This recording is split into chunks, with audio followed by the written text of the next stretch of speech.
راولپنڈی اسلام آباد کے شہری اور دیہی علاقوں کے عوام کے لیے خوشخبری۔ کرال سے پیمز اسپتال جب تک بلو لائن اور بارہ سے پیمز اسپتال تک green line metro bus service سے شہریوں کو معیاری اور سستی سفری سہولیات میسر آئیں گی۔ بلو اور گرین لائن میٹرو بس کے آغاز سے وفاقی دارالحکومت اسلام آباد پاکستان کا واحد شہر بن گیا ہے جہاں 4 مختلف روٹس پر میٹرو بس سروس کی سہولت موجود ہے۔ بلو اور گرین میٹرو بس منصوبے کے لیے بسیں پاکستان کے دیرینہ دوست چین نے دی ہیں۔ وزیر اعظم کی ہدایات کی روشنی میں عوام کی سہولت کو مد نظر رکھتے ہوئے بلو اور گرین لائن میٹرو بس منصوبے کو اورنج اور ریڈ لائن منصوبے سے ملا دیا گیا ہے۔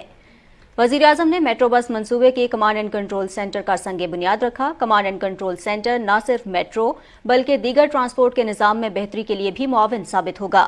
وزیر اعظم نے ٹکٹ کاؤنٹر سے اپنا ٹکٹ حاصل کیا۔ مسافروں کی سہولت کے لیے اسمارٹ کارڈ بھی متعارف کروایا جا رہا ہے تاکہ ایک ہی کارڈ سے 4 لائنوں پر مسافر سفر کر سکیں۔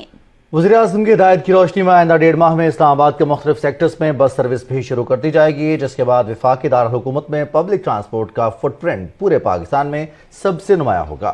وزیر اعظم نے میٹرو بس سروس پر سفر کے دوران منصوبے کے بارے میں معلومات لی۔ انہوں نے بسوں کی روانگی کا دورانیہ کم سے کم کرنے کی ہدایت کرتے ہوئے کہا کہ اس مقصد کے لیے اگر مزید بسیں درکار ہیں تو جلد خریدی جائیں۔ 20 کلومیٹر طویل کرال سے پیمز اسپتال تک blue line metro bus service کو بعد میں روات تک توسیع دی جائے گی۔ اس میں 13 اسٹیشنز بنائے گئے ہیں۔